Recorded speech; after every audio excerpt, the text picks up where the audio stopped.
For over 1,000 years, the powerful Ragnar clan served as the northern defensive wall of the empire, all thanks to their special physique, which according to rumors was inherited from dragons.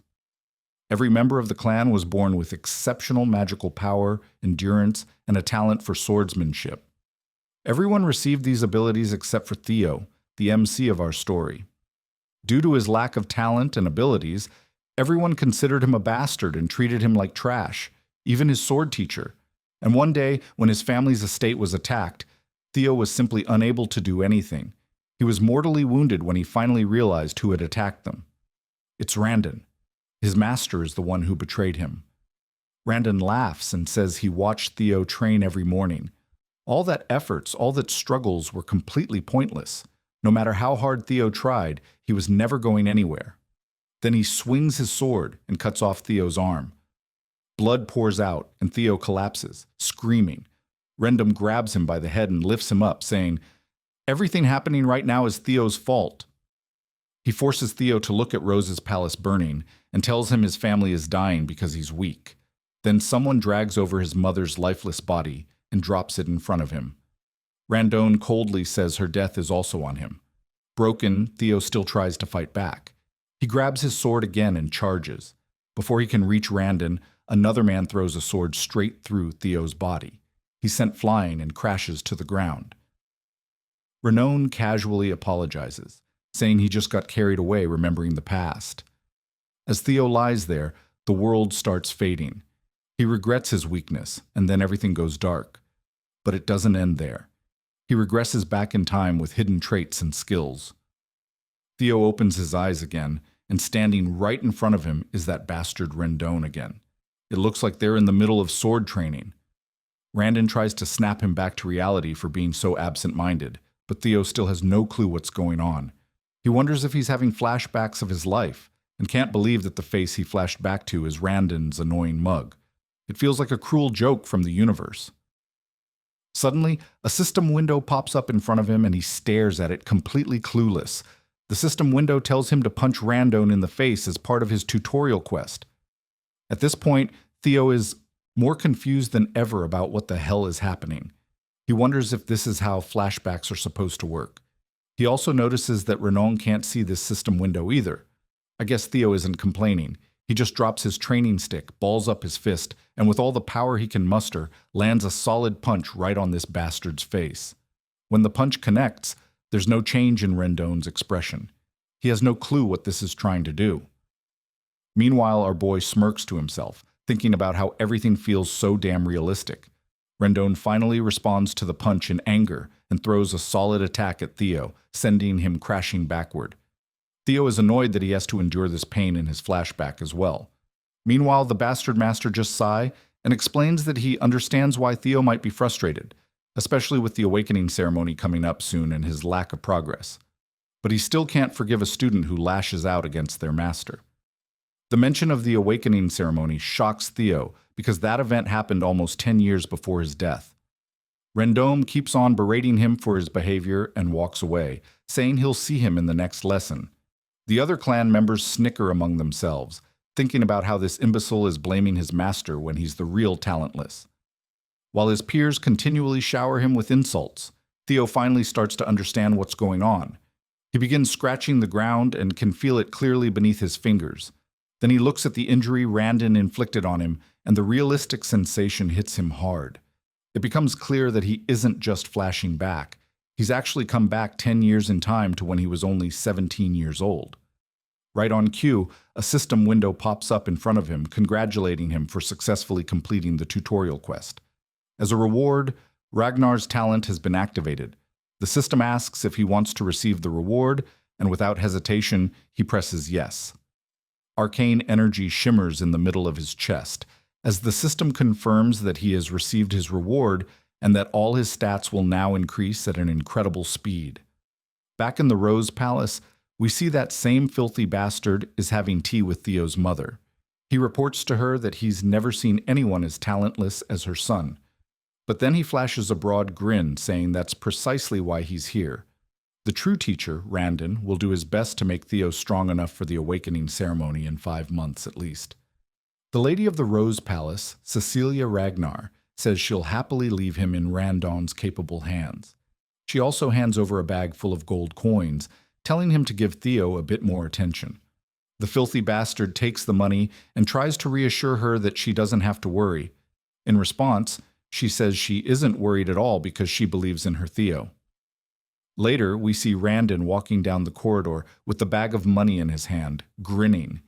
He's thrilled that he's getting paid such a handsome amount to teach Theo absolutely nothing. He smirks to himself, thinking how mother and son both are imbecile. Not only is he getting paid to train someone from Ragnar's direct line, but he's also going to be rewarded by his other master for leaking all of Theo's secrets and sabotaging his growth. It's an opportunity he's never had before. We then also see Theo in the corridor, sprinting at full speed, and he zooms right past Randon. His so-called master just scoffs and calls him an idiotic loser as he runs by. Theo was running to meet his mother, and as he approaches, he calls out to her. When she turns around, she sees him completely out of breath. Without a word, Theo hugs her tightly and begins to cry, overwhelmed by the feeling to see her alive. This moment finally convinces him that he really has returned 10 years into the past. The painful memory flashes in his mind when Randon forced him to watch his mother's lifeless body. But now, seeing her alive fills him with genuine happiness. He is now determined to change the future for her sake. If that mysterious system window is real, he knows he can grow stronger with the help of Ragnar's talent trait. He's sure he'll be powerful enough to hold his ground in the damned war for the throne. Most importantly, he's determined to get strong enough to take revenge on that piece of Randon. The second tutorial quest arrives, telling Theo to train his body to the limit. Early in the morning and the sun hasn't even risen yet, but Theo is already hard at work, fueled by thoughts of revenge against Randon. He knows he needs to get stronger as soon as possible. In his previous life, he was part of an intelligence agency known as Blackword, but he was relegated to the information and was never given any major role because he lacked the combat skills. He never expected he would end up using the information he gathered back then like this. One thing he remembers is the potion that greatly empowers the body known as the Bloody Sword Emperor Elixir. Its true worth will be revealed in the future through the secret manuals. Most importantly, he recalls the extreme training he had given up on because of his lack of talent. But now that he has the Ragnar talent, he's sure that he can gain strength if he works hard. His face twists with happiness as he notices that his running speed is increasing and the system window promptly shows his progress as well. Other clan members have also appeared in the training halls, and they're quite bewildered to see him running without getting tired. They wonder if he's always been this fit. Afterward, he swings his sword and can definitely see that he's swinging faster than ever before. A few days later, we find him practicing in the dead of night. It's then that we also meet the training ground manager, Evelyn Nerville, who is yawning and feeling tired. She reflects on how he's been training without sleep for days, and she starts to wonder if he really is the talentless fool people say he is. On the other hand, Theo is so tired that he feels like he's about to collapse. But seeing that progress bar going higher and higher keeps his spirits up. Just last night, he was totally wiped out from all the training. He had hit 90% progress, but right at that moment, his percentage dropped to 89 just because he took a little time to rest. That's exactly why he's been practicing relentlessly, pushing himself without a second thought about what speed even means. Now he's hit 98%, so he picks up his speed, knowing he's almost there. After this final push, he's exhausted and can barely breathe, but there's still 1% left to achieve. Somehow he manages to push through, and finally, his sweat pays off as he sees the 3-digit number he's been craving for so long. The system promptly congratulates him for successfully completing the tutorial quest and informs him that he has obtained the dragon heart as a reward. But before he can read all those juicy details, he just faints from exhaustion while the system hovers over him, asking if he wants to receive the reward now. His hand trembles as he tries to lift his finger, but he manages to press the yes button.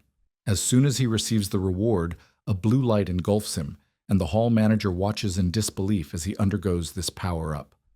A while later, we see him in a room. As soon as he opens his eyes and looks around, Evelyn appears and reassures him that he's in the break room of Training Ground 4 and reminds him that there was no need for him to push that hard. When Theo spots her, He recognizes her right away, which surprises her that he remembers her, and goes on to introduce herself formally as the manager of the 4th training ground. She explains that he lost consciousness while training alone earlier in the morning, so she brought him here to rest for a while. He thanks her for her kindness, and she offers him some water while reminding him that within the Ragnar clan, opening one's mana hall before the official awakening ceremony is strictly forbidden. Theo has no idea why she's bringing this up, but agrees, saying he's aware of the rule. She then asks if he knows why did he break it. He still looks unsure, and asks why she's questioning him like this. That's when she reminds him that right when he lost consciousness, there was a mana wave that perfectly matched the opening of a mana hall. With a menacing look, she demands to know if he opened his mana hall. Theo is completely clueless about what she's talking about. But then he finally remembers the incident that took place before he passed out. As we know, he received the dragon heart as a reward, and as a bonus for clearing the quest early, he also gained the magic power of 10 of his past lives. When he recalls this, he's at a total loss for words because getting a dragon heart is no walk in the park. You see, a dragon heart is special because a mantle can be placed within it. Placing a mana hall in the heart allows it to operate more efficiently. However, humans, unlike dragons, typically place their mana halls in the lower abdomen because the human heart can't handle that kind of power. That's why every warrior, especially those in the Ragnar clan, longs for a dragon heart, and it's the quickest way to become overwhelmingly powerful without placing the mana hall into the abdomen. However, humans have never been able to overcome the natural limitations of their heart. But now, with the dragon heart given to Theo as a quest reward, he's in an awkward situation. The rewards are incredible, but it's clear that this has put him in a tricky spot. On top of that, he is sitting before Evelyn Neville, a high-ranking swordswoman who is now retired after losing her left arm and has become the manager of the training grounds. Evelyn was the commanding officer of the white armored dragon cavalry, and her skills were so remarkable that even the demon dragon revered her. Known for her fierce principles, she was not the type to care about status or strength. She could not tolerate dishonesty or cowardice. At one point, when she found him inflexible, she relinquished her position as his direct master. In other words, if she discovers his dragon heart and mana hall, he could very well lose his head. But he smiles because he has a plan in mind. As long as he doesn't get caught, there's nothing to worry about. He makes a sassy comeback to her accusations, asking how she can talk about executing him just based on her gut feeling. He asks if she can handle the consequences of her words. The girl falls silent, unable to counter his question. Theo further tries to demoralize her by reminding her that he is also an heir of the Ragnar clan. If they find out that the suspicions against him are baseless and false, it could be seen as defiling the Ragnar name. She agrees, acknowledging that these are the rules. With a menacing look on his face, he asks her if she knows what the punishment is for humiliating an heir. She confidently replies that it's execution.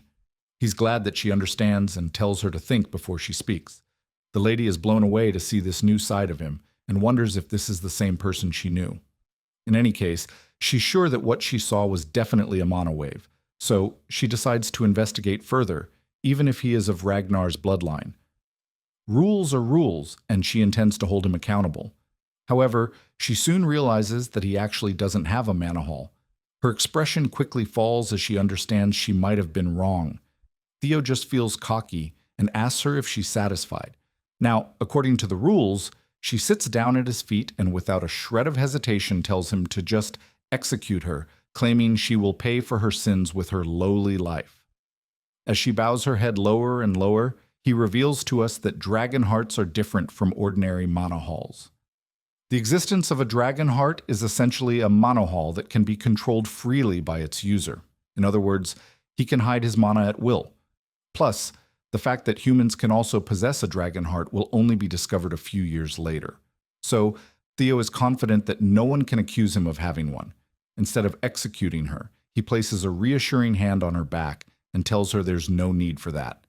He walks away saying she did her job, and that not many would risk their lives to demand the truth from an heir, which he appreciates about her righteousness.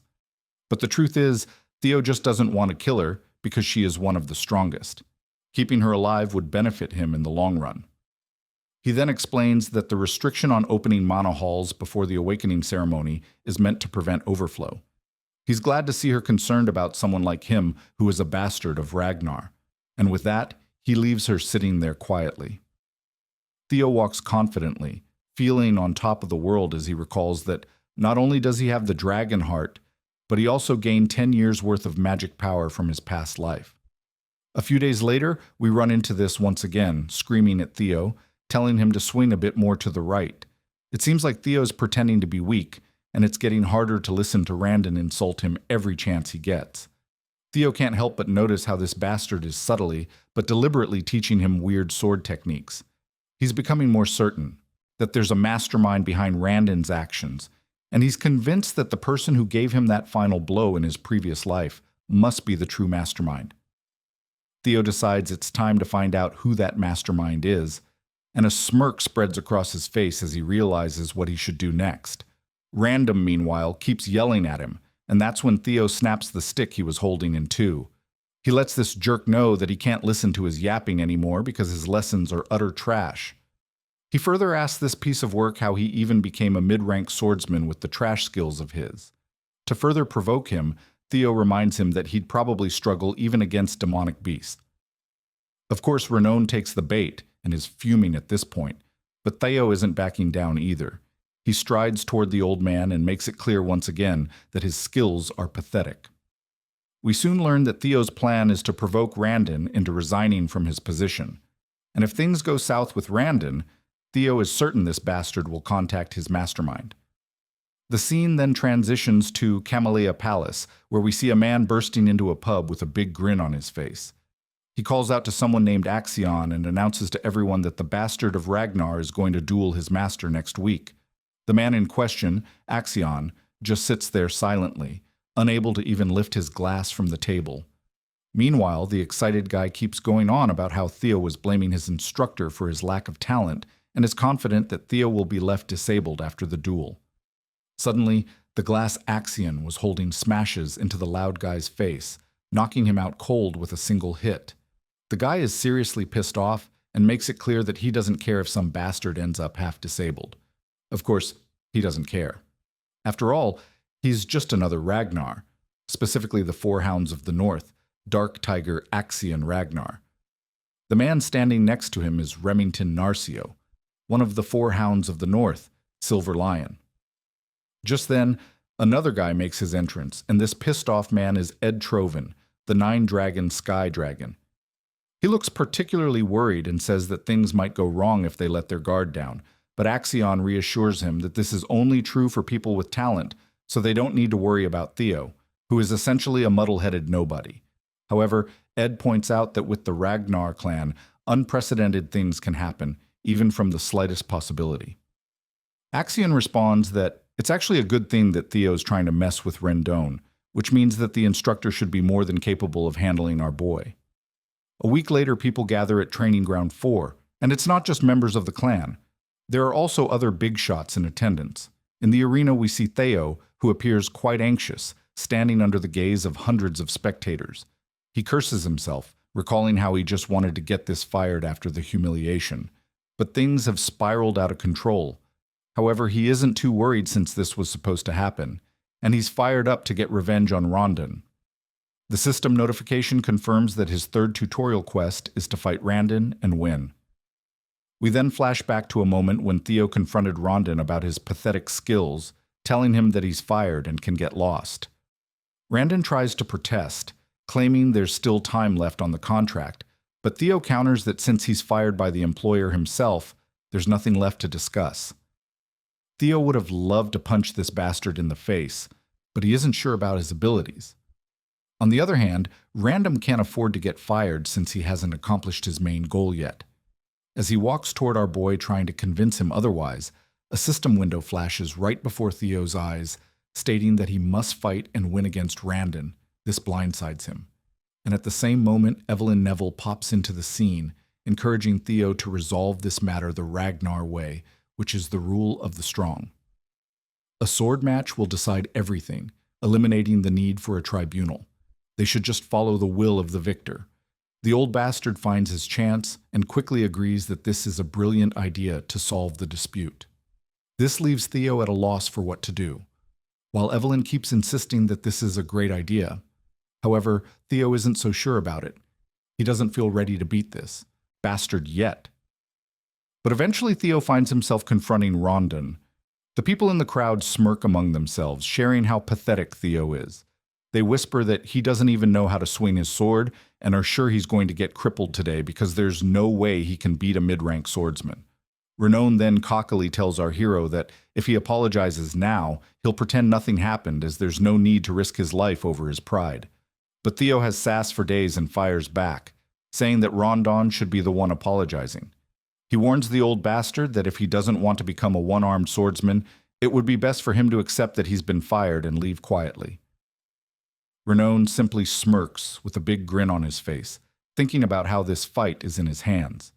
He decides to take advantage of the opportunity to kill Theo while pretending it's just an accident. Once the battle starts, Renan invites our boy to come at him first, offering the first strike as his teacher. Theo charges at him with his sword raised, and everyone's jaw drops when they see this imbecile charging recklessly, not even knowing how to swing his sword properly. Rendon delivers a few sword strikes, but Theo manages to safeguard himself.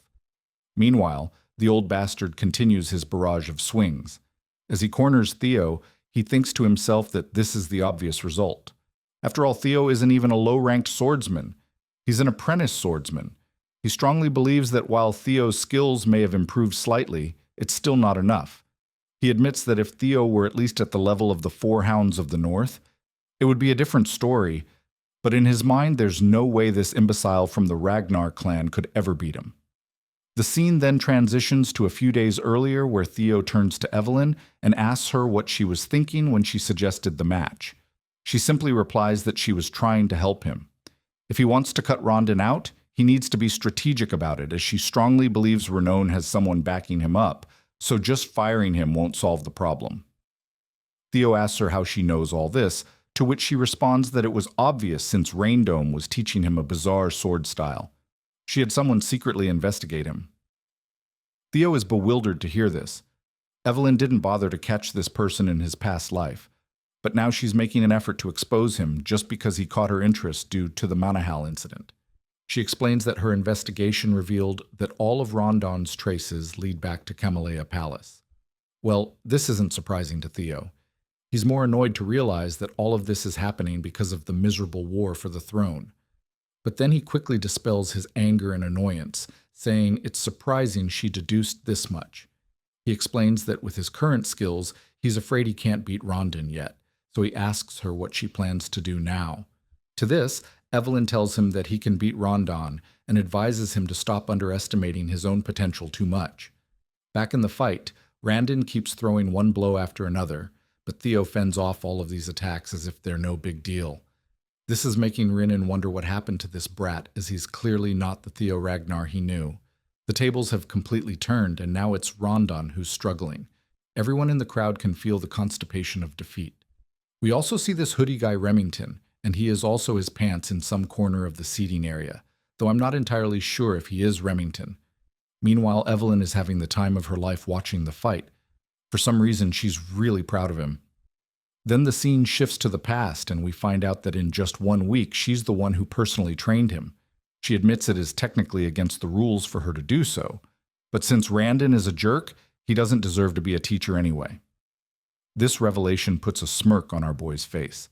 He's feeling a mix of excitement and arousal, convinced that having Evelyn in his debt was totally worth it after all. However, there's one thing he's concerned about. He wants to know what's her real reason for going so far to help him. He asks if it's because of what happened last time. She agrees that's true to some extent, but she also mentions there's someone she knows who would like him because that guy is obsessed with collecting talent. Back in the present, the battle rages on, and Randon is getting more desperate by the minute. He starts to wonder if this brat has been acting like an idiot and pretending to be weak on purpose all this time. In the middle of the fight, our boy asks him who's backing him, which makes the old bastard lash out, questioning what he means by that. But Theo reminds him that he already knows he was teaching him trash lessons on purpose. He finally gets blunt and asks if he's working with Carmelia Palace. This revelation leaves the old coot stunned for a moment, and the old man's reaction confirms to Theo that it's true. With that cleared up, our guy swings his sword the very next moment, severing the old man's hand. The amputated hand flies through the air, leaving the crowd absolutely boggled.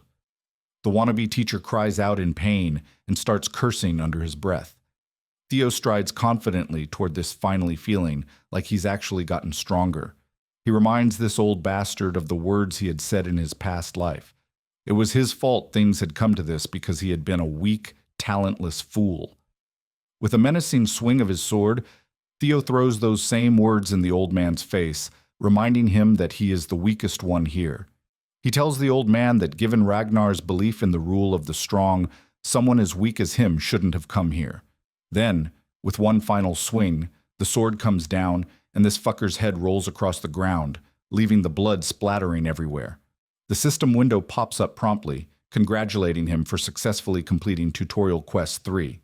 Not only did he win the fight, but he also exceeded the objective, so he's earned a bonus reward. The system asks if he wants to receive the reward now. And of course, we already know what his choice is.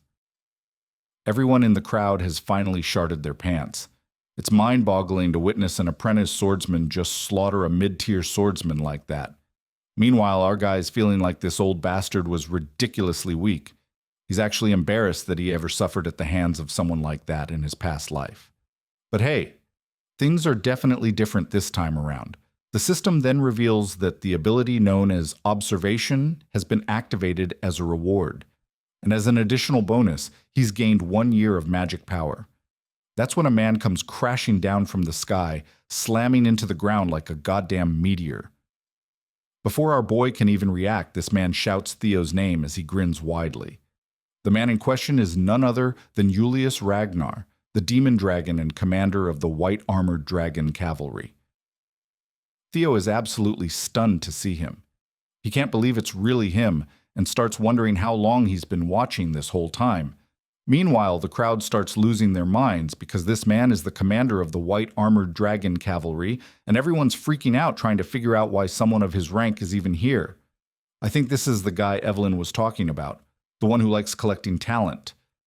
We then see Evelyn herself absolutely devastated and dejected that the commander has literally destroyed the flooring with his landing. On the other hand, Julius looks like a literal beast, and his terrifying appearance leaves Theo sweating and completely unsure of what to do next. But his worries seem unwarranted as the man just laughs, flashing a big broad grin. He looks like a friendlier version of Brutus from Popeye the Sailor Man show. He gives gentle pats to our boy, which, let's be honest, are not so gentle. He continues to laugh, saying he's quite surprised to see someone carrying this much talent with him. He adds that it was a little disrespectful to kill his teacher, but he admits Rondon deserved every bit of it. Then he bursts into laughter again as he pats Theo over his shoulder and then promptly invites him to join the white-armored dragon cavalry. Evelyn had already expected this much. While everyone in the crowd is left with their jaws hanging open, they're struggling to believe that the infamous Julius Ragnar has scouted someone as inexperienced as him to join the elite white-armored knights. That's when we catch a glimpse of Remington once again. He asks a guy nearby if he's ever heard of a case where an apprentice swordsman who hasn't even undergone the awakening ceremony has been scouted. The stranger looks unsure how to respond and admits he's never heard of such an occurrence. Of course, Remington knows this too. It hasn't happened in the entire history of their world. Meanwhile, we hear our hero's thoughts. He thinks it's impossible to gauge someone's true potential while their mana hall is closed. Even if their swordsmanship is exceptional, their magical power could be lacking. So, no matter how great Julius Ragnar is, he can't be entirely sure if Theo has any potential. Still, he wonders if the demon dragon Julius can see that kind of potential in someone like him. Theo quickly declines the offer to join, doing so flatly, without a shred of hesitation or doubt on his face. Julius is left looking like he just bit into a sour lemon. The crowd is in shock as well, their jaws hanging open at how coldly Theo turned down such a prestigious man. There's a moment of silence in the entire hall as everyone processes what just happened. As the day passes, news of the incident spreads throughout the clan. Everyone is talking about how this young master, Theo, seen as an imbecile, destroyed his teacher, and when the demon dragon tried to scout him into the white armored dragon cavalry, he turned down the opportunity. Opinions are divided on whether he's being humble or just arrogant. The scene transitions to Carmelia Palace, where we see a lady who looks pretty pissed off that Randon has been killed and everything has gone off the rails. She is actually the lady of the Carmelia Palace, Emil Ragnar. A man steps in to assure her not to worry, reminding her that Randon was a noob, assigned only because of his terrible skills. She brushes it off, stating that his death isn't a major concern. The man speaking to her is her brother, Sky Dragon Ed Troven, whom we've seen before at the pub. She explains that the demon dragon personally reached out to Theo, and what's even more troubling is that people are saying Evelyn ordered it. This means they can't interfere by assigning Theo a new master anymore.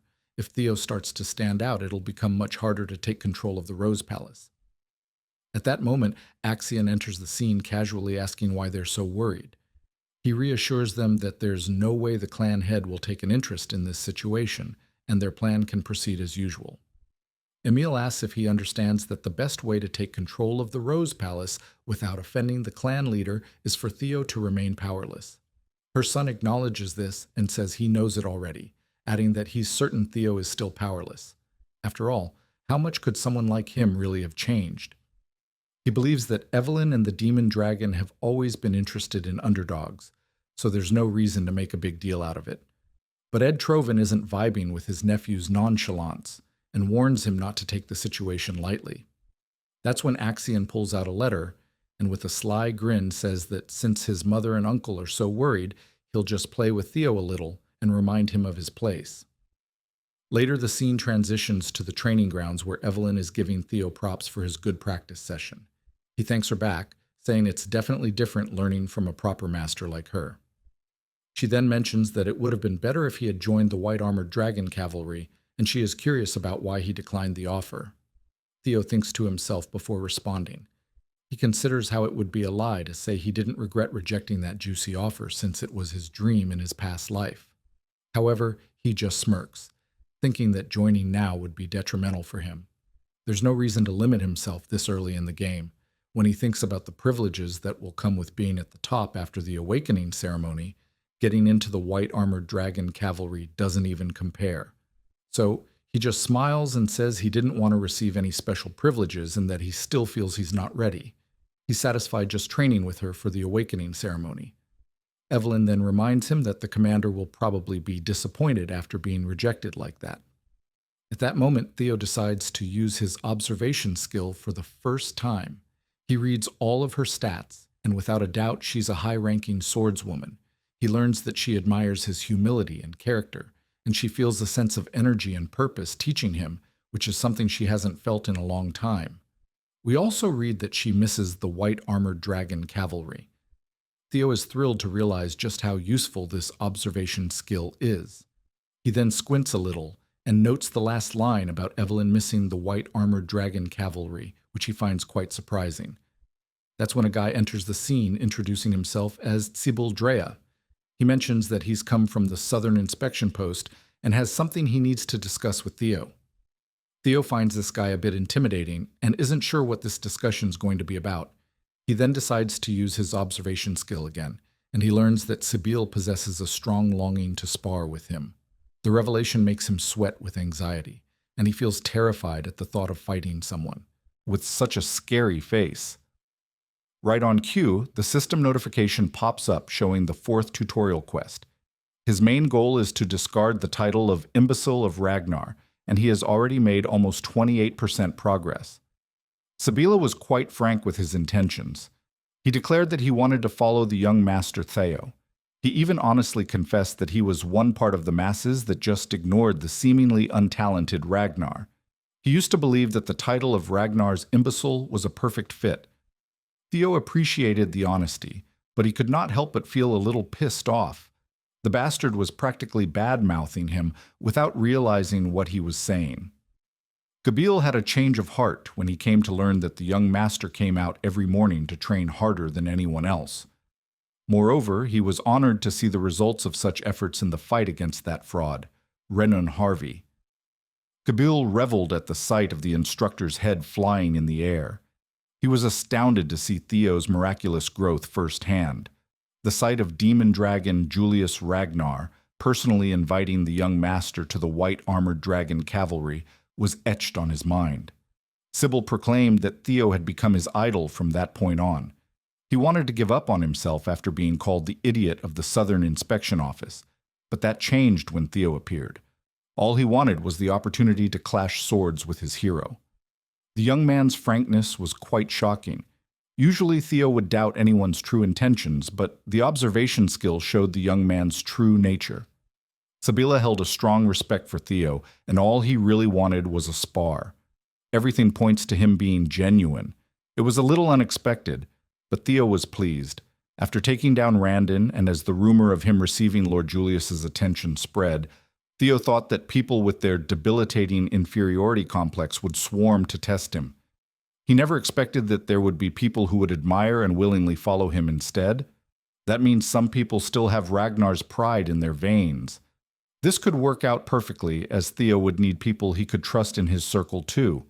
He will need competent subordinates if he wants to become the clan head of Ragnar after all.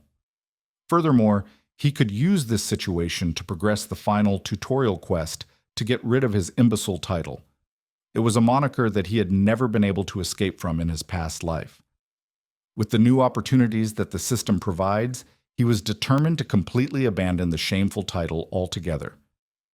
Theo turned to Evelyn to ask permission to spar, and his new master gladly obliged, urging him to show off his skills. With his blade in salute, he formally introduced himself as Theo Ragnar, the apprentice swordsman of the Rose Palace, awaiting the awakening ceremony under the guidance of Master Evelyn Nareville. The one-armed swordmaster smiled with approval. Sabila clumsily saluted back as he introduced himself as an apprentice swordsman of the Southern Inspection Post. He inherited the swordsmanship of the Kurai clan and focused on the quicksword. Finally, the sparring session started and Sabila blasted off the ground. He looked like a madman going for the kill right from the get-go. Theo blocked the first attack, causing their blades to spark in the collision. The idiot of the Southern Inspection Post was undeniably quick. His speed was the one thing that he was incredibly confident about. Just from their first exchange, Sybil could already feel that the young master's skill was the real deal. Meanwhile, Theo was wondering why the kid was labeled an idiot in the first place. If he faced this guy in his previous life, he would have struggled to take even just a few hits. But of course, he had come a long way from the previous him. Theo went on the offensive and swung his blade to send Sybil flying like a rag doll, losing grip on his sword. For the current Theo, this was child's play. Poor Sybil almost threw up his insides from the excessive force that hit his solar plexus. He eventually crashed against the training area's stands.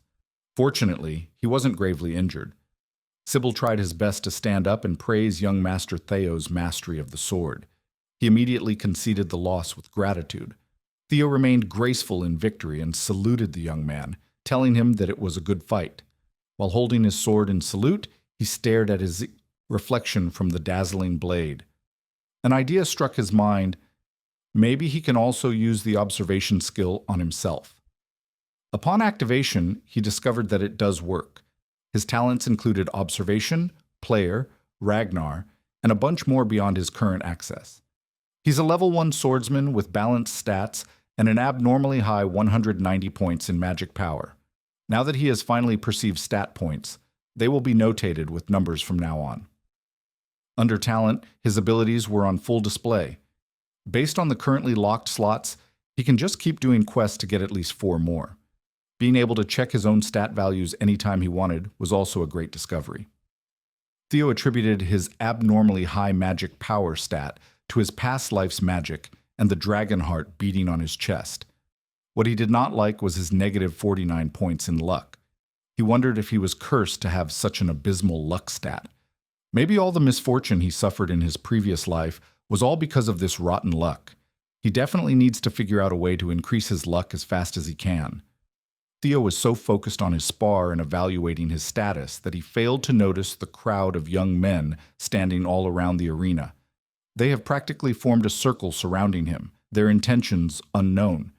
He considered that no matter how weak and trashy his previous instructor was, That bastard was still a mid-ranked swordsman. Since he beheaded Randon, the fraud, and received the approval of a respected commander, the emergence of these young swordsmen was natural. With its rule of the strong motto, there could only be two reactions from the people under Ragnar's rule. It's either they become envious of Theo, or he becomes the subject of their undying admiration. As for the ones gathered in the arena, Evelyn could plainly see their stance. They belonged to the latter. They were amazed to see that the rumors regarding the young master were true. Respect and approval were evident in their eyes. Each of them imagined being in Sybil's shoes for the spar, and each one of them wondered if they could even block Theo's sword. This thought only spurred their desire to clash blades with the young master further. One of these young swordsmen was Iod Nalin. Theo scanned the crowd and was pleased with their reaction. He singled out Ie Nalin, surprising the young man. The young master called him to come forward and have a spar. Ood Nalin stalwartly saluted and introduced himself as the third son of Viscount Nalin, specializing in the double ascension swordsmanship. Theo returned the salute and casually wished for a good fight. Without wasting any more breaths with formality, the fighters assumed positions and started going at it. With each clash of their blades, Theo's basic swordsmanship proficiency steadily increased. EOD was no pushover. He was fast and clever enough to sneak a slash that seemingly had no immediate counter. At that moment, Theo felt like the world slowed down. He shifted the grip on his sword and met the attack with a perfectly angled block. It was enough to make blade fly away from his hand.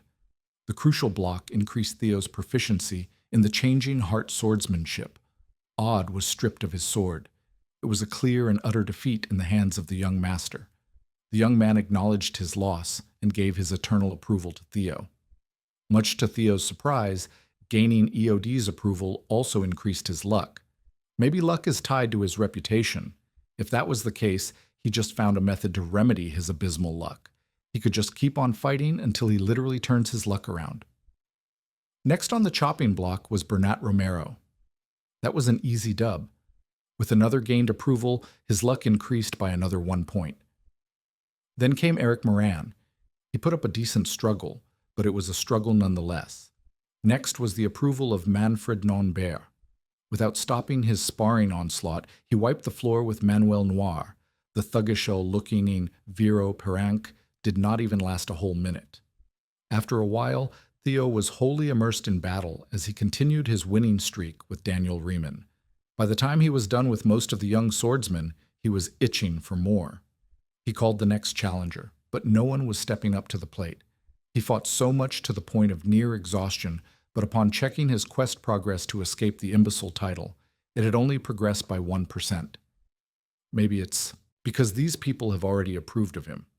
He might need to seek stronger foes or show off his skills in front of the people who still look down on him. Either way, he's going to need something different. Suddenly, a man parted the crowd, telling Theo that he looked exhausted.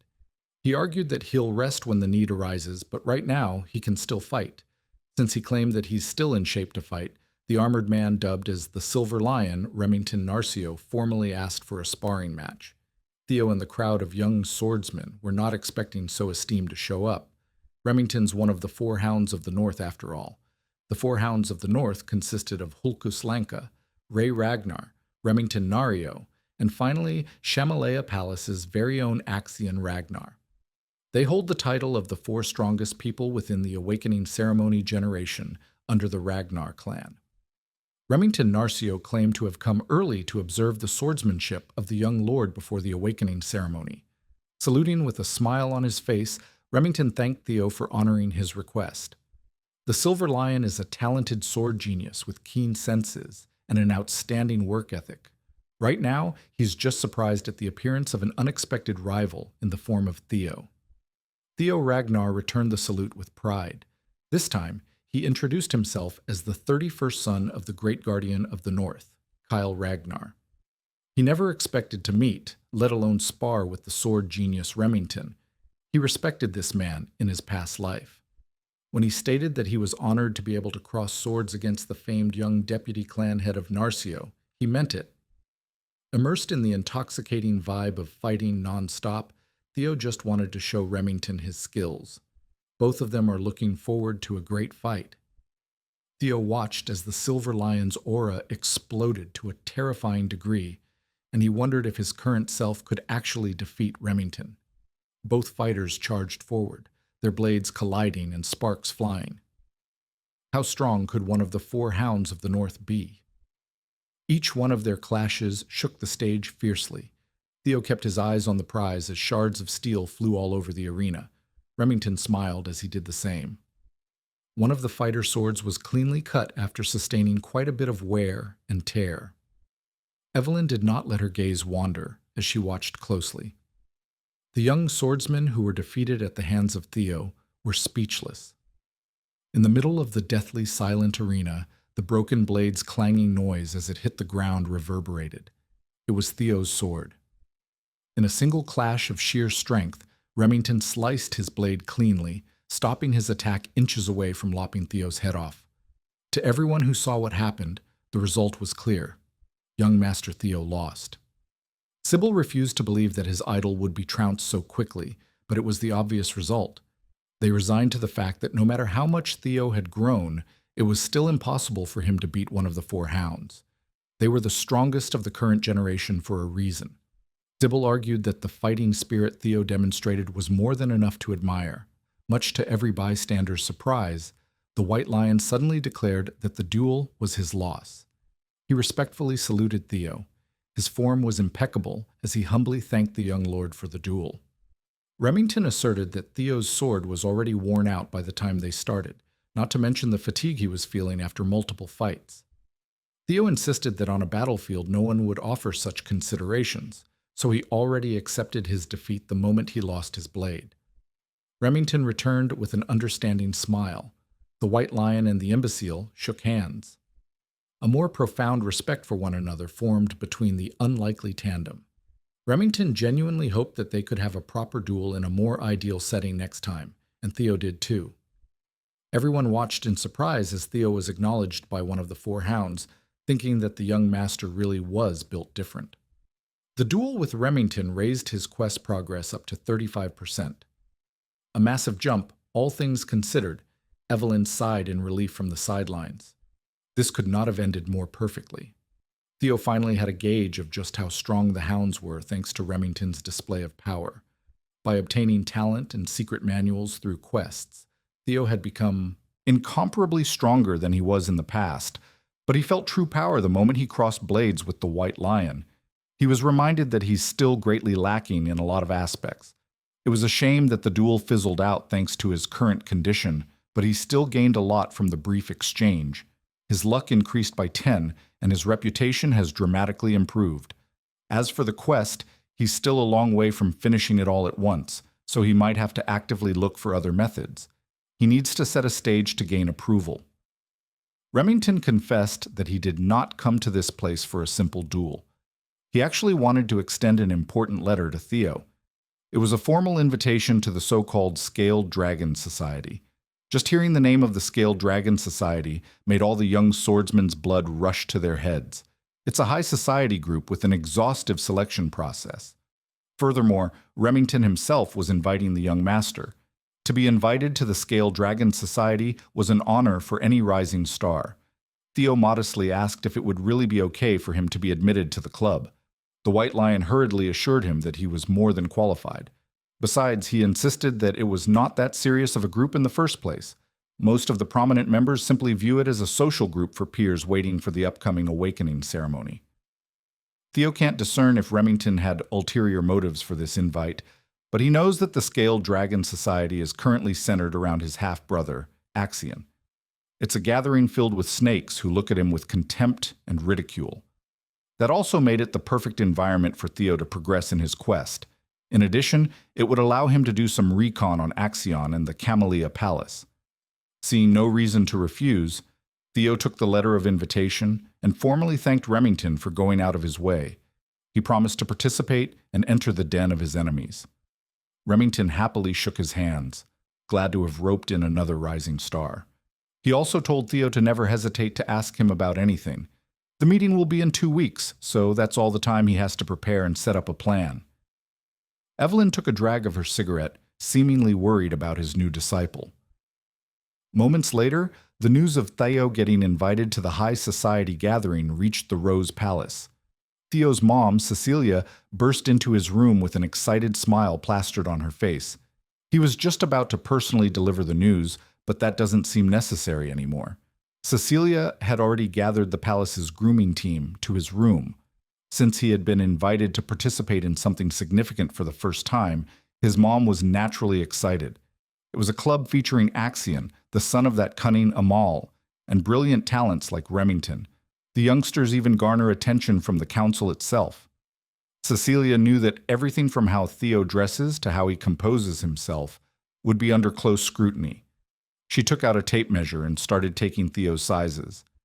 Cecilia knows that her boy would show no fault when it comes to etiquette, but attire and demeanor are different matters entirely. Fortunately, this was a facet of high society that Cecilia could personally help him with. She used to be a successful actress after all. She was just glad to be involved and to be of assistance to her dear son. Theo knows that his mother had always carried the weight of having an illegitimate child as a commoner concubine. Cecilia carried the guilt of giving her son such a shameful label, even though that was not her fault at all.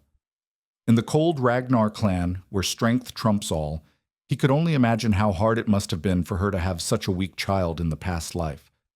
Cecilia might be acting excited and joyful, but deep inside, she was a mother concerned about her son's well-being and nothing else. She held Theo tightly and assured him that his mother would always believe in him, that he'll be able to do anything. The warmth of his mother's embrace melted the coldness in Theo's heart. She returned the embrace and held his mother with love. This time around, he's determined to work his ass off to stop making his mom worry about him. While she was excited at the thought of her son joining the Scaled Dragon Society, all Theo could think of was pulverizing the whole damn snake's nest. 2 weeks later, the night of the Gai Society banquet arrived. Remington personally came by the Rose Palace to pick Theo up in a lavish carriage. As soon as he saw the young man, he thought he was seeing a different person. Theo had ditched his training clothes and obtained some exquisite drip thanks to his mother and the palace staff. Instead of a warrior, he looked more like an aristocrat. Remington commented on his new look, and Theo took it as a joke. The White Lion wasn't joking. He was genuinely impressed by the young master's transformation. Theo had to admit that his body had undergone a massive overhaul. He grew taller, his muscles developed perfectly, and all of this was a result of a mere 2 weeks of diligent training. During those 2 weeks, Remington surprisingly came to see him to train together every day, and they have gotten pretty close now. He also gained quite a decent following with Sybil and the others. Evelyn was saddled with teaching a whole battalion of Theo fanatics when she only agreed to teach the young master for a short interim. It was a lively 2 weeks of training, to say the least. Even now, Theo was still recovering from interacting with so many overeager people. Today he's headed to his first formal banquet. Remington assured him that there was no need to be nervous, but the White Lion left him with a single warning. He explained that his friend Axion can be very mischievous at times. It was actually Axion who made the invitation to Theo, saying he wanted to meet the new rising star. Moreover, this entire banquet had been prepared for Theo's sake. Getting all this information certainly changes things. Not for the worse, mind you. This was actually better for Theo. He's already looking forward to being greatly insulted left and right. At the banquet hall, the Dark Tiger, Axion Ragnar, had already started sipping on expensive booze. He was quite excited to turn the imbecile of Ragnar into his new toy. The carriage pulled up in front of a lavish palace, signaling their arrival at the banquet's venue. Remington and Theo got out of the carriage. The young lord immediately scanned the place. He's about to enter the Camellia Palace, the home court of the scum, who instigated Rhindone to interfere with his growth. In the past life, they consumed him, his mother, and the entirety of the Rose Palace without mercy. His thoughts of vengeance were interrupted by Remington's invitation to go in. The lively Remington had received news that Axion would personally come and greet them, and he should be waiting at the entrance by now. It was obvious why that bastard Axion invited him in the first place. The fool must be thinking that since the imbecile of Ragnar is acting up, it's up to him to stop Theo's momentum.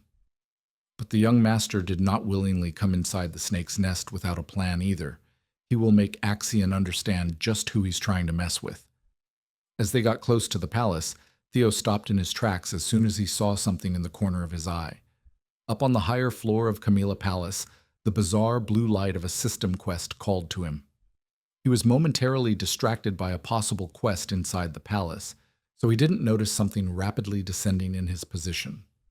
Remington tried to save him from the unknown material, but it had already exploded with white smog before he could get close. Remington panicked and hurriedly called Theo. Thankfully, he was fine. It was just a sack of white flour aimed at him and launched from up above. Remington was furious at the childish prank.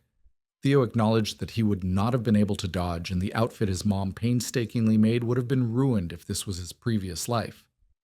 He thought Remington was in on the stunt, but that doesn't seem to be the case. The White Lion was just confused and angry at the unexpected situation. Welcoming him with flour must be the best those dumbasses up top could think of.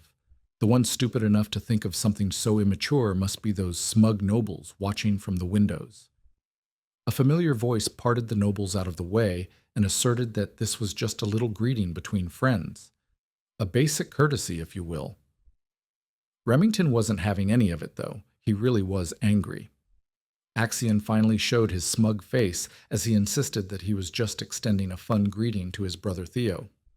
Our boy immediately used his observation skills to assess the Dark Tiger. His talents included madness, psychopathy, and overwhelming swordsmanship potential. He's currently expectant at having found a new toy to play with. Theo smiled and said, "Thanks." Confusing his psychopathic brother, he continued that with how welcoming Axion was to him. He was naturally grateful, and he was very much looking forward to the party today. Axion's confusion quickly turned to elation. This brother of his had really become fun since the last time they'd seen each other. Finally, Remington and Theo entered the banquet hall where every member of the promising noble society was gathered. It was an extremely private event, so only a select few were invited to wine, dine, and converse with their fellow talented peers. Everyone was focused on today's special invite. They can't understand why Axion would invite a bum. Even if Theo is also from a direct line of the Ragnar blood, he's still widely known as the imbecile. Having such trash in the scaled dragon society was an unpleasant surprise for most. They had to admit that the drip was cold, though. Most nobles were privy to the fact that Axion was just playing with his new toy. Seeing as the trashy nobles didn't even bother lowering their voices, Remington apologized to Theo, insisting that these gatherings aren't usually this scandalous. Theo was just letting them talk trash about him as much as they wanted. In fact, the more people badmouth him, the better. That would make crushing them later much sweeter. Also, he noticed that the location of the blue quest light was nearby. He was pretty sure that it could be significant, but he doesn't have a natural way to approach it yet. Axion, the host of the party, descended the stairs to ask his brother if he was enjoying the party. Theo forced himself to calm down and just proceed with his plan as he mapped it out. He smiled and thanked Axion for inviting him again. Axion sarcastically apologized for the flower incident a few minutes ago, playfully admitting that he went a little overboard. He closed the distance between himself and Theo in the blink of an eye, grabbing his brother's shoulders tightly as he pressed Theo to accept his apology in front of everyone. Remington wanted to intervene, but Theo interjected that Axion had nothing to apologize for. He insisted on using Axion's words that the prank was just a greeting between brothers. The psycho was at a loss for words. Theo was just too calm and composed to rattle. He laughed and patted Theo on the back as if he was a proud brother. He never knew that the kid had spunk. He had changed a lot from how he used to be when they were little. Axion actually liked him more and more now. The nobles took in the sight of Theo smiling, going along with his brother's whim, calling him Axion's. They even commented on Theo's illegitimate lineage compared to the noble blood of Trone. While it's true that they were half-brothers, the nobles believed that Theo and Axion were on an entirely different level, even if they were both Ragnars. Trovan clan is the swordsmanship powerhouse of the East, while Theo's mom is just a random woman who came from nowhere. Theo smiled as he took in the blatant insults that the nobles were hurling at him, letting it fuel the flame inside.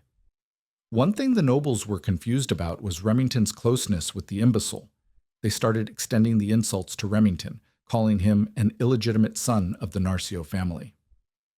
The White Lion had been on edge since they arrived at the banquet. Hearing these nobles broach a forbidden topic almost made him snap on the spot. Theo reckoned that in just a few seconds, Remington might just go and steal his spotlight. He was thinking of observing and listening to more insults for a little longer, but that won't do now. Before Axion could take him upstairs, he paused. Since he had just arrived, Theo asserted that he should greet his new friends as well. So he walked over to the banquet table where the snickering nobles were gathered. All of their eyes focused on the imbecile of Ragnar. Theo quietly took a bottle of wine from the table. He walked towards the noble, who was running his mouth about Remington's lineage, and motioned to fill his glass. The noble smugly smiled and asked if he said something wrong. Theo shifted his grip on the wine bottle and swiftly shattered that thing on Blondie's head without mercy. Remington and even the psychotic Axion were shocked by this sudden turn of events. Blondie grabbed his head in agony as blood stained his piss-colored hair. Theo stood on top of him, still holding the bloody broken bottle. The bastard dared to sit up and curse at Theo for humiliating him in front of everyone. Before he could run his mouth with a litany of the usual arrogant, noble yapping, Theo sent a kick that broke the bastard's jaw. Theo's straightforward plan had finally started as his eyes turned cold and crazy.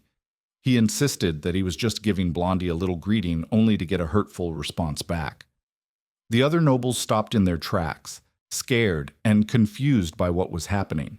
Meanwhile, Theo's quest progress was starting to go up, reaching 43% now. Remington had spent 2 weeks of training with the young lord, and he knew the guy to not be a hot-headed thug. He considered that Theo might be doing this for his sake. As Blondie continued bleeding on the palace floor, Theo asserted that this was his form of welcome greeting.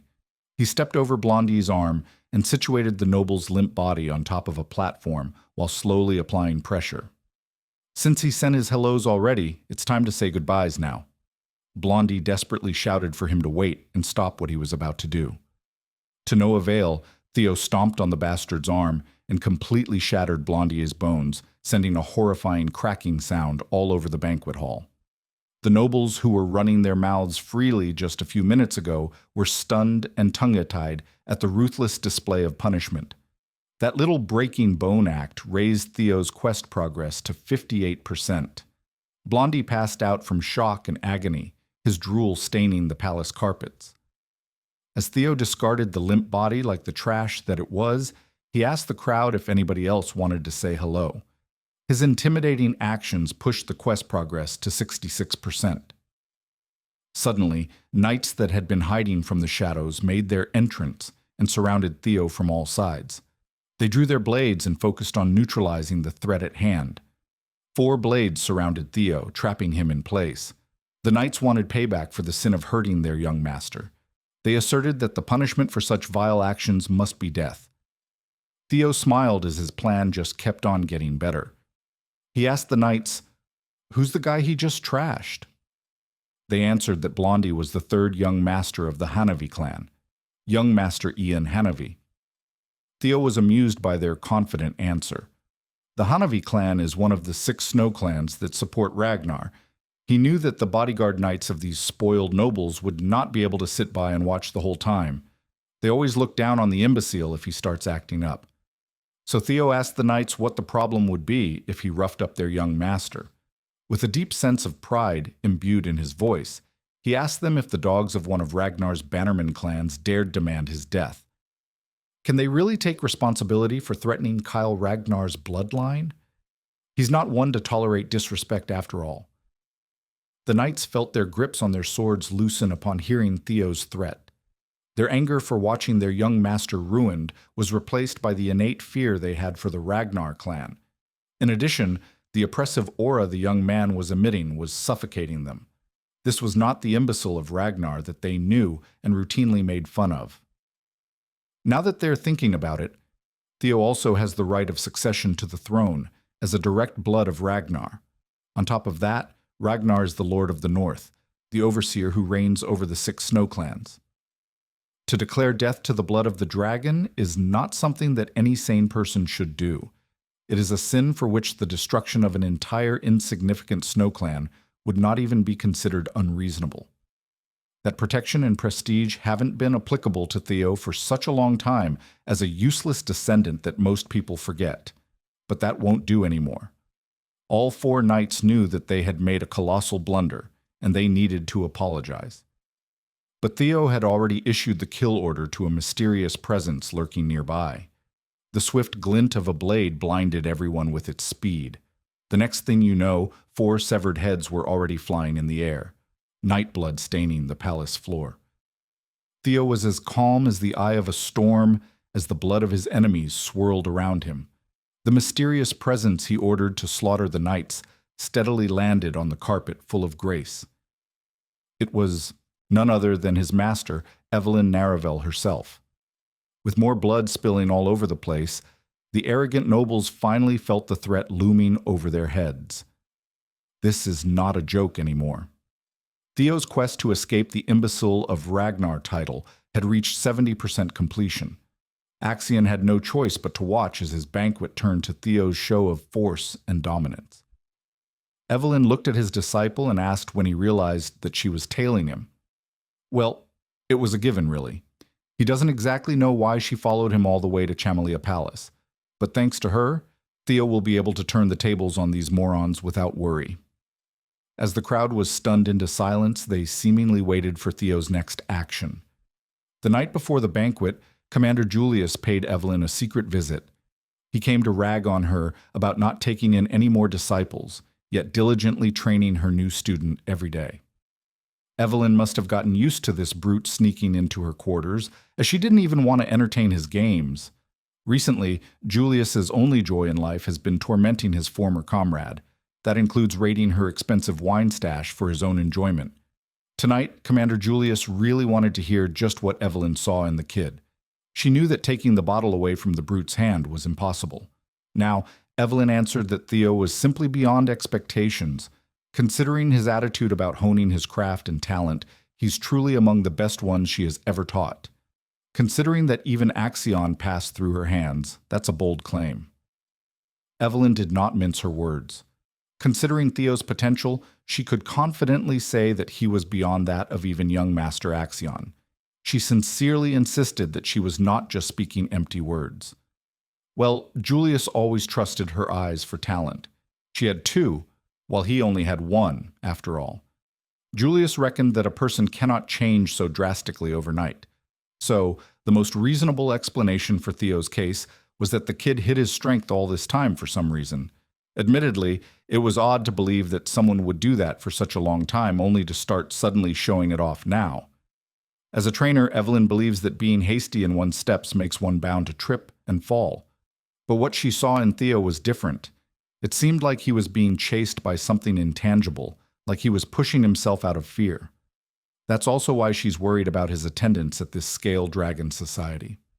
Julius finished the bottle of wine and ascertained that the Axion brat really was worthy of worry. He was also the one who suggested that Evelyn should just follow the kid to be safe. Commander Julius feels like something will happen at the banquet. It might be different from what Evelyn's worried about, but something will definitely happen. Being a Ragnar himself, he knew from first-hand experience that when wolf cubs who are hungry for blood gather, they start to establish a hierarchy. The commander laid out a uniform on the table and urged Evelyn to try to tempt Theo to join his unit once more. Not only the kid, but Julius also wanted Evelyn back in the white-armored dragon cavalry. He refused to give up on Evelyn. He doesn't want her to retire just because she can't ride a dragon anymore. She has to come back and take responsibility for what she started. Julius exited Evelyn's quarters, thanking her for the delicious wine. She lost an expensive bottle, but she might have just regained her purpose. Back to the present. Inside the Chamelia Palace, Evelyn started piecing the events together. She reckoned that Theo must have noticed her following from behind and orchestrated this situation on purpose. Maybe he joined the Scaled Dragon Society aiming for this scenario in the first place. Her worries didn't need to begin with. She wondered at what point did he notice her presence on the way to the palace. Theo actually sensed his master discreetly tailing him the moment he got in the carriage. With his dragon heart, He can unleash his energy perception of his surroundings, effectively acting as a sixth sense. Anyway, what matters now is that the change has been set for his revenge. Theo turned to Evelyn and explained that most nobles in the banquet hall have shown blatant disrespect to a successor candidate of the Ragnar clan. He asked what the punishment for such a horrid crime is. The guilty nobles almost fainted on the spot. They knew exactly what the punishment was. Evelyn, ever a stickler for the rules, stated that depending on clan laws, immediate execution of the guilty parties is enforceable. Theo smiled, and he set it up. Evelyn perfectly finished it off. Acting like a magnanimous man, Theo asserted that the offenders are just children who haven't even been through their awakening ceremony yet. He would be satisfied with just taking one arm from each criminal to consider the sin forgiven. Evelyn acted quickly. She was an unstoppable slicing machine aimed at the bratty, panicking nobles of the Scaled Dragon Society. The second son of the Byron clan tried to move out of the way, only to get his right arm severed. The first son of the Red and White Mercenary Corps screamed in agony as his blood spurted from his stump. The dainty arm of the fourth daughter of the Ceres Merchant Guild was not spared. The third son of the Clark clan tried to run, but outrunning Evelyn was practically impossible. When the first daughter of the Howard clan got turned into a one-armed Stumpy, Theo's quest had reached 79% completion. One of the pathetic nobles crawled towards Axion or Axe for those close to him to beg for help. Axe just repeated his brother's words. He can't intervene, as this was just another form of greeting. The crawling noble saw a glint of blade in his periphery, and then his arm was sliced cleanly, his blood almost staining Axion's clothes. As the first son of the parent family twisted and turned in anguish, Axe looked at his former teacher. Evelyn nonchalantly met his gaze and nodded. Axe never expected to meet his former trainer in the middle of such a grisly sight. Evelyn saluted with her blade. Axiom observed the bloodied banquet hall and ascertained that Evelyn only aimed for the ones who made outright comments about the bloodline. Theo made it so that even as a fellow successor candidate, Axiom would not have the authority to stop the slaughter. It only took Evelyn a few minutes to cut the right arms of 14 people under Theo's orders. As for their status, they can still take their arm to a priest right away and get them reattached, but their lives as swordsmen will be a different matter. Everything went just as planned. Axion was more interested in how Theo got both Remington and Evelyn to his side. Theo Ragnar, the imbecile of the Rose Palace, had evolved into something terrifying. The psycho in Axion rejoiced.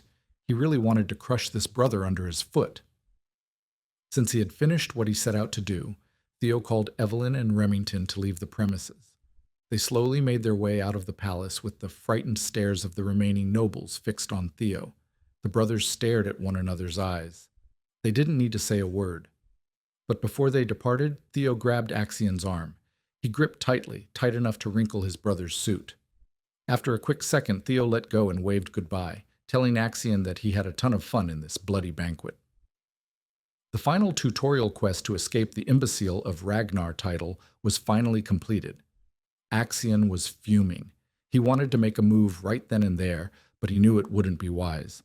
The psycho vented his anger by crashing out of his own home and screaming Theo's name at the top of his lungs.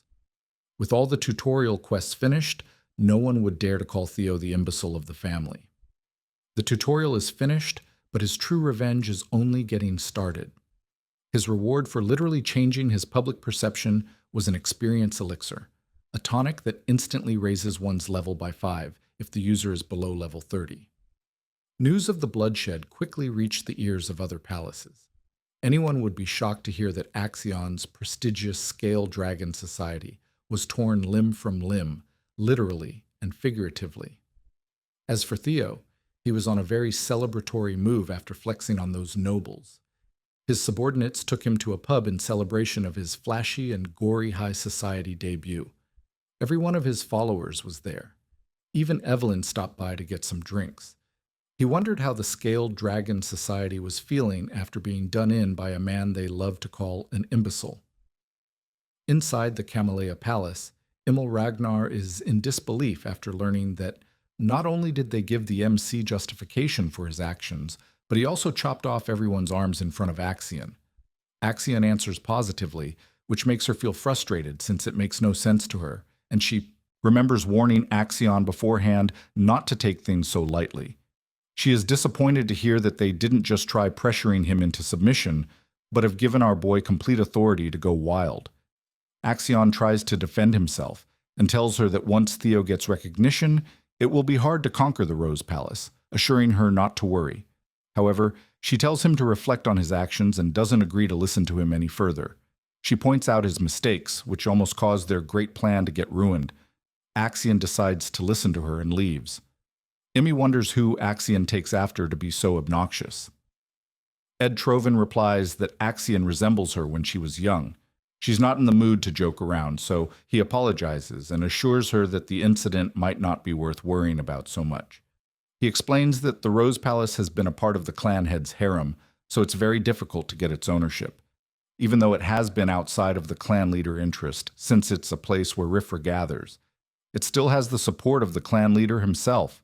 He shares his plan that all they needed was justification. And thankfully, since our boy Theo has created chaos at the scale of the Dragon Society meeting, he is slowly becoming the representative of the Rose Palace. By using the incident as justification, they can suppress the MC through legal procedures. Amal is left speechless after hearing this, and contemplates that the reason she was afraid of Theo becoming stronger was that she feared his power and influence would expand over time if the clan leader focused more on the Rose Palace. However, by using Theo, who is slowly becoming stronger, she realizes the Camellia Palace can suppress him through legal procedures, and the Rose Palace will have no other choice but to bow down in front of the Trovans. She believes the plan might actually work and asks Ed how long it's going to take to prepare. The guy assures her that all preparations are already finished, and tomorrow morning when she wakes up, she will hear some great news.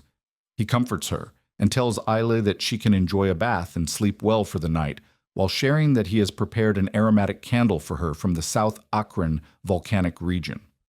Amal decides to depend on her elder brother and shows her gratitude. Meanwhile, inside a tavern, Remington expresses how shocked he was and says he didn't know Theo cared so much for him. Our boy doesn't understand what he's saying and finds it funny to see him act drunk after drinking just orange juice. Remington says that despite enduring insults directed at himself, Theo didn't hesitate for even a second and stepped up for his friend. As soon as Remington started getting insulted, he feels embarrassed and regrets not doing anything.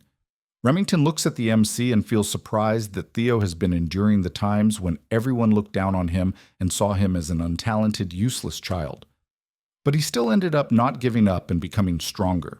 Even against opponents whom he doesn't have a slight chance of winning against, he showed strong willpower to win his battle against the Camellia Palace, which no one defies,